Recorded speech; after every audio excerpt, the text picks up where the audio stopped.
Hi, I'm Josh Kim. I graduated from KIS in 2012. Uh, Mhm. After high school, I went to University of Michigan, studied business, and now I'm in Canada, working as a software engineer. Ooh, that's very cool. Um, what year did you join KIS? I joined in 2007, right when we moved campus to Pangil. Um, yeah, Hmm. 2007. What was your hometown before you joined KIS? So when I was really young, I lived in Hong Kong for 7 years. Mm-hmm. Uh, and then I moved to Korea, so I did the Korean elementary school. And during my sixth year, I moved to KIS. So Okay. How was your KIS experience? Could you kind of tell us what clubs you did or what generally you liked about KIS or maybe what you didn't like? yeah. Well, at the time, I thought middle school was very fun, but high school was a little intense because Mm-hmm. it was very competitive, and we had a lot of projects and exams, and like APs, SATs that we have to study for. Um, but looking back, it was a pretty fun experience. Like I think one of the most important things is that the people you meet at KIS is actually really good people. Yeah. Once you graduate high school, you're gonna realize that it's very hard to meet people like the ones from KIS. Um, so yeah, it's I think it was fun overall, but at the time I had a very hard time. Yeah. Um, what were some activities you were involved in at your university? Yeah, so I was in a couple of clubs. So the first one was a business club, where I was able to network with a lot of different people and get information about how to do well in class and how to get jobs after college. So that was more of a professional activity. Another thing that I was passionate about was saving food waste. Um, when I went to the army, Korean army for 2 years, I kind of saw how much food was being wasted in the cafeteria. So after coming back, I joined a club where we take leftover food from cafeterias and deliver to food banks. Mm. So it was kind of like a service. Yeah, I guess. Yeah, it's Mm. yeah, it's That's like cool. that. Yeah. Mhm. Okay. Um, okay, then let's go back to KIS for a second. So, what's your fondest memory at KIS? Um, I think my fondest memory is in middle school when on Fridays we would play soccer uh after school for like until 5 p.m. and then go to Sune, walk to Sune, and go to McDonald's, and after eating at McDonald's, go to Ichiban. That's not the school. um, Also, like I was in varsity soccer. Oh, Okay, let's start again. yeah. Okay. Uh, I think my fondest memory in KIS was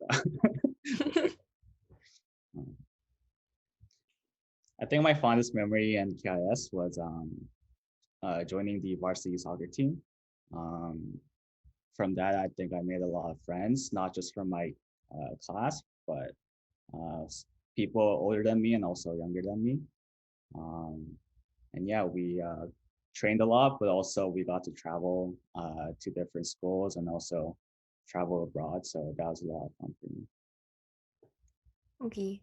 So, like, you liked the extracurricular activities better than like the academic aspects? Do you like the academics? Well, like, okay, I'm moving not on. gonna lie, I did not like the academics. Okay. Um, okay, then for you, what were the most important aspects in looking at colleges? Yeah, that's a really good question because when I was trying to decide which college to go to, the only thing I really looked at was ranking. Mm, Um, how good is my school for the major that I'm trying to do? So at the time, I was trying to do business, and Michigan had a very good business program. Um, but I think there's a lot more than to ranking. I think you should also look at you know the region your school is in. So if you like warm weather, maybe California is a better fit than Michigan, where it gets really cold during the winter. And if you like more kind of a city setting than like a campus town, then you might like going to NYU. mm. So I think there are a lot of factors to consider besides um, just the rankings and the numbers.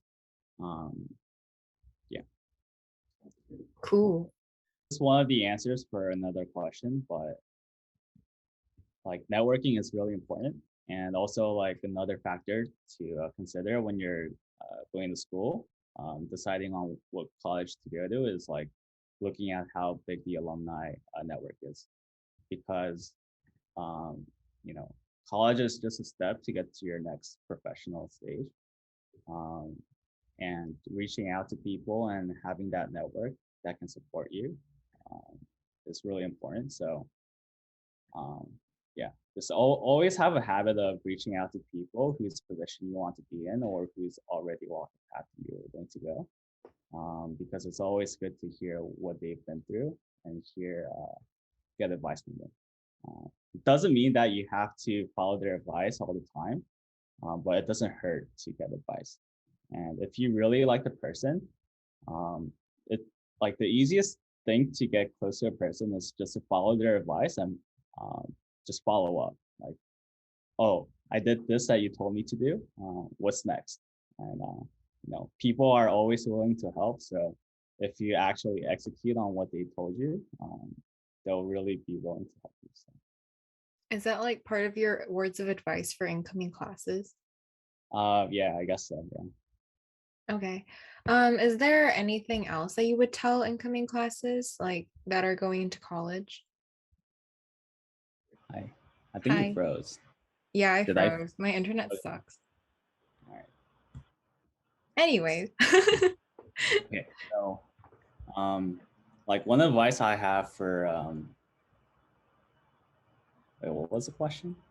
What advice? What are some words of advice for incoming classes that you have? Oh, yeah. So, one advice I have for incoming class is to have fun in college. I think, like if you're especially in Korea, you kind of get sucked into the numbers game where you're always pressured to get good GPAs, get good SAT scores, and do certain things to qualify for something that the society expects from you.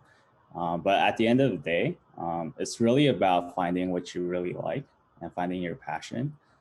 And I think college, the 4 years that you'll spend, is the perfect time to do that. So, take classes, outside of your major, go to parties, go to football games, go to sports games, um, and like hang out with people outside from your Korean group. Um, I think all those things will help you to kind of expand your horizon and figure out what you really like. Um, so yeah, that's the advice I have. Cool. Um, okay, let's go back to your university for a second. You said that you went to University of Michigan, right? So, what was the defining factor of your school, and what was your favorite part about your school? Favorite part. So like the defining factor, I think I already said was like the ranking for my major. Mhm. Um, oh, oh yeah. So I think this kind of ties back to what I said earlier. Because Michigan is a really big school.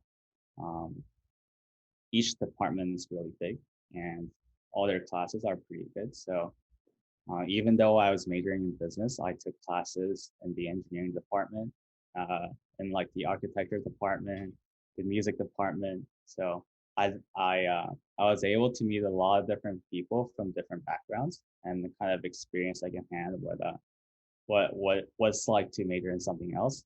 Um, and that was a lot of fun because I was getting out of my comfort zone and trying out different things. Um, Another thing is like the American sports. Michigan has a really good sports program, so going to football games on during the fall was like uh, one of the most enjoyable thing in college. Um, yeah. Okay. Um, what are some things you wished you knew about your university that you know now? Uh, oh yeah. Like one thing, like if you're considering to stay in the U.S. after graduating college, like and if you're not American, it's really important to kind of think about the visa process.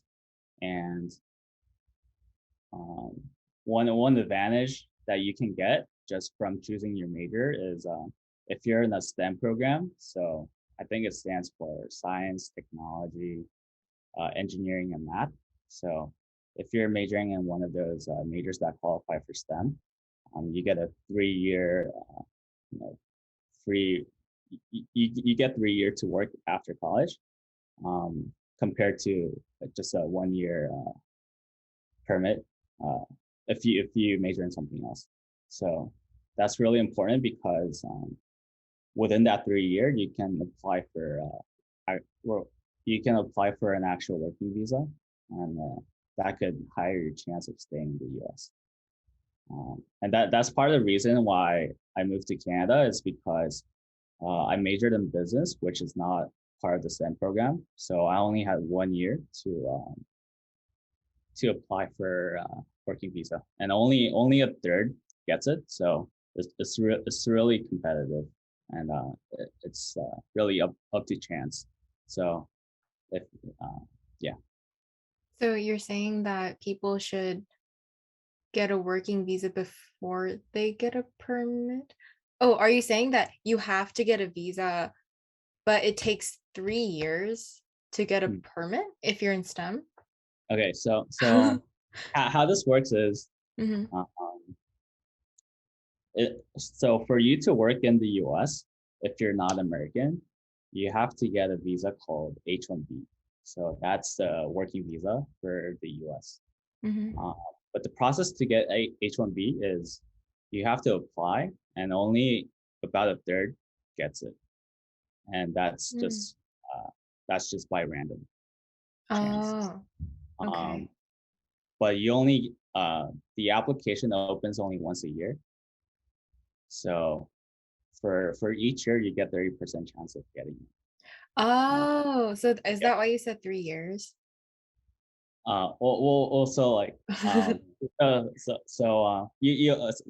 let's back up. So you have that application process to get your working visa. Hmm. Um, but if you graduate from a U.S. college, you get a you either get 1 year or 3 years of free, I guess like a pseudo work permit to work Oh, without. hmm. Um, but if you major in STEM, you get 3 years of that free pass without a working visa. Whereas if you do something else, you only get 1 year. Oh, okay. So within that 3 year, you can apply to working visa 3 times. But if you Mm. get only 1 year, you can only apply once. Okay, okay. And do all people need to get this working visa if they want to work, regardless of if they're a US citizen or not? No, so if you're a U.S. citizen, it doesn't matter. Oh, But okay. if It's you're just for not, people. Yeah. yeah, if you're Korean like me, it's still okay. So Mm-hmm. like that's something that you should really consider because Oh, like okay. That's really uh, interesting. Yeah. and there are a Um, lot of majors that's like on the borderline. So yeah. um, like even if you're majoring something related to science, it could if you take a few more classes, it could fall under STEM. But Mm. if you don't qualify for it, so that's something Mm. to think. Like For example, like if someone's doing sociology, they could go maybe like either way, or maybe like psychology, they could go either way, like that. Uh, I'm not really sure about other other majors. Okay. Okay. You should do your own research. Okay. Mhm. How has school, or more specifically, the University of Michigan, impacted what you're doing professionally? I feel like you answered this before, but just to recap. Yeah. So I think earlier I said that college is really a time for you to find your passion and see what fits, your personality and your goal. And for me, I've always wanted to study business, but coming to college, I realized that it wasn't a fit for me. So I actually had a really hard time. Mhm. But I think that process really helped me to kind of figure out what I want to do next. And yeah, like, wait, what was the question? How has the How does it help you university professionally? Oh, okay. yeah. So, like, even though you're gonna edit this, right? Okay, just make Yeah. it follow.